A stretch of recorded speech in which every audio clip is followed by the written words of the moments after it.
2 hectares azapiwa wamezi mama uya na kushika makusati mataura nezvazvo. Alright, so muchiri kutaura nezvazvo ndakuti pa4 hectares dzisiri utilized, reserve 2 hectares family and When mwana 2 hectares is pa4 kune wana waruchi wana baba sisi baba. Yes, mbaka maikuru pa4 hectares are reserved 2 hectares kwa bamkuru kwa maikuru and whilst tichitaura nezvenyaya chii yeda 2 hectares yakanga yakapiwa. Saka this one I need you to go back, sit down as a family and decide on this one. But for the 4 hectares, 2 hectares, siya yakadaro. Ndiyo itaketa kwa wana wamengo. Asi, zimwe 2 hectares dzisare parugara mai. Tichazoita futi imwe decision after paita decision yedu 2 hectares. Dzakapiwa. Inokwanisa kufana sausara iri 1 hectare ina mai the other hectare yoenda futi to make it 3. But after mawirirana kuti tichaita sei ne 2 hectares dzakapiwa chii. As for now ungakusara 2 hectares uyasara para 2 hectares dzimwe dziri kusiya dzakadaro. Ndizvo Azvizwe pane zvekuzotaura mabuda zvakaita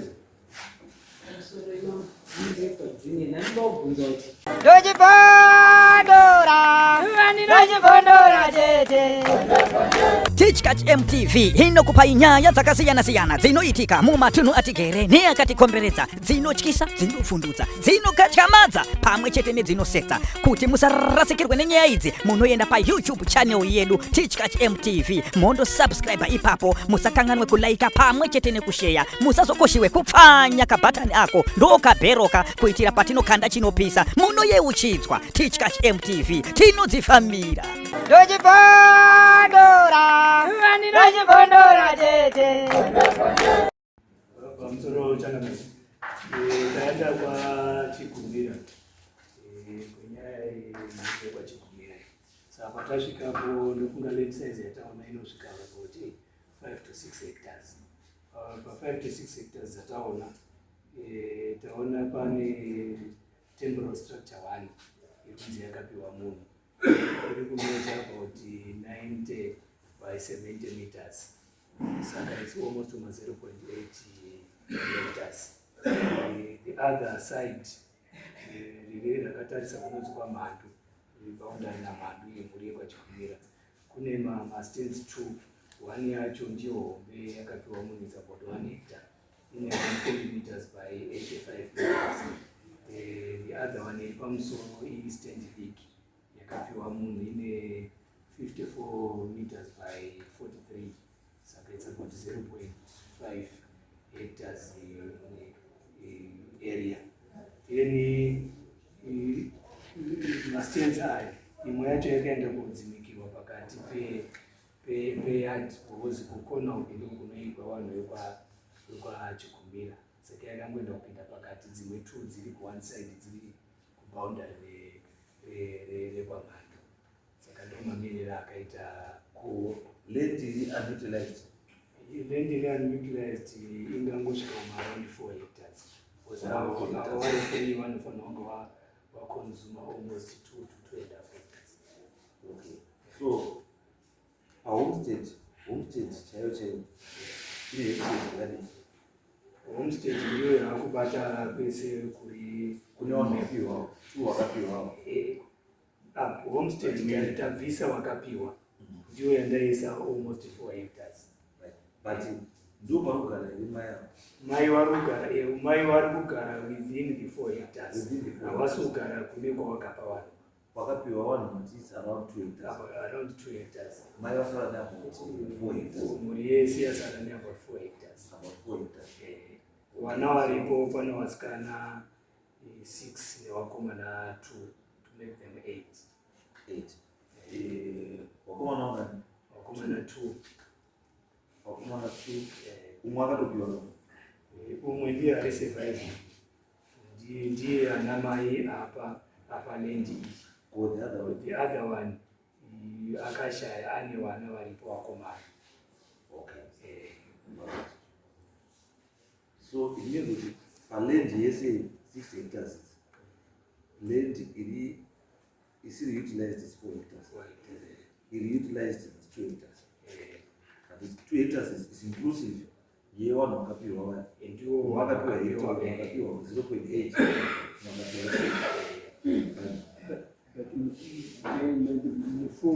mna mai mufoka ndo mna mai yakatorwa iyi, which means land yakatodisposwa namai i2 hectares and ndo yakadisposwa namai. Mai obva asara ine 4 hectares ndo dziripo idzo. We are in agreement kuti dziripo ichi 4 hectares, right? Saka tiri kuti isusu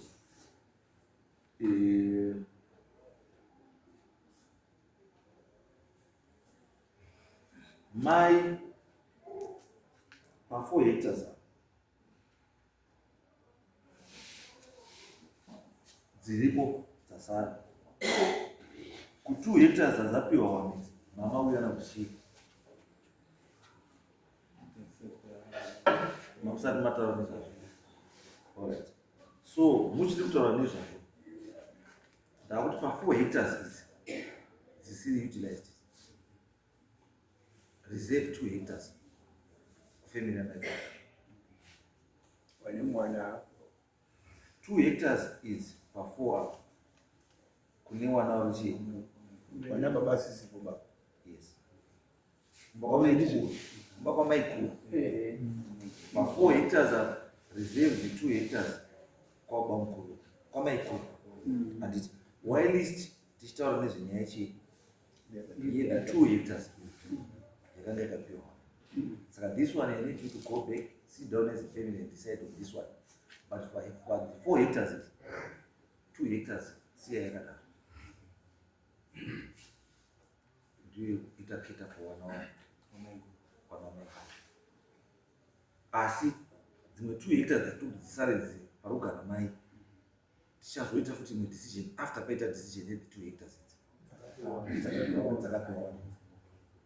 Inokwanisa kufana sausara iri 1 hectare ina mai yadha hectare yoenda futi to make it 3. But after mawirirana kuti uchaita sei ne 2 hectares dzakapiwa chii.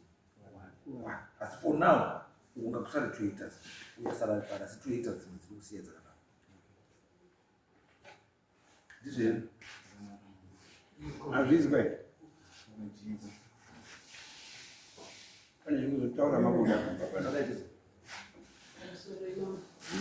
ndinobvunza kuti idzi dzanzi dzakaganhurana nekwamhanga pakangopiwa wani asi hapasati pawakwa.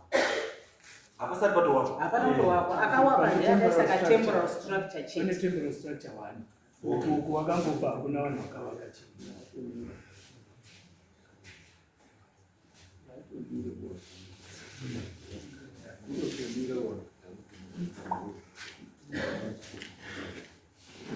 right? Mati temporal structure ndo kakaripa Temporal structure ndo karibu nemakuwa aka. yeah.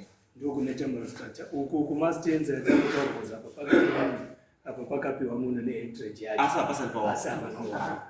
Kana pasati pawakwa ngapasati towakwa ngapapimire kuwakwa until this dispute is over. Tichezani ngapatomirwe kuwakwa kusvikira dispute yaita sei yapera. Ndosaka ndati chiitai go back semhuri decide on this deal ipapa pasati pawakwa ipapa handiti nekuuya ne0.2 yaisa temporal structure then chibva mato chakamba kune decision kuti makuita sei zvamuchataura then you have to let me know kuti apa takunga zvakati and nandofunga kuti pakawaka pasati pawakwa then ngapatomuviri pakadai mochita decision then kana paita decision ndo ichazotitaurira machi decision kuti taakuita sei isusu right. chile musi chile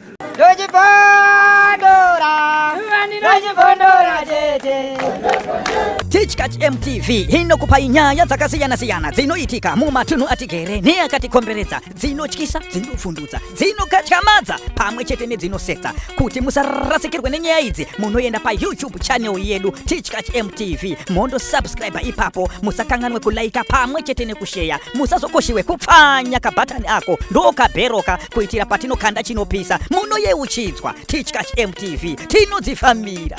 Dojibondora, dojibondora,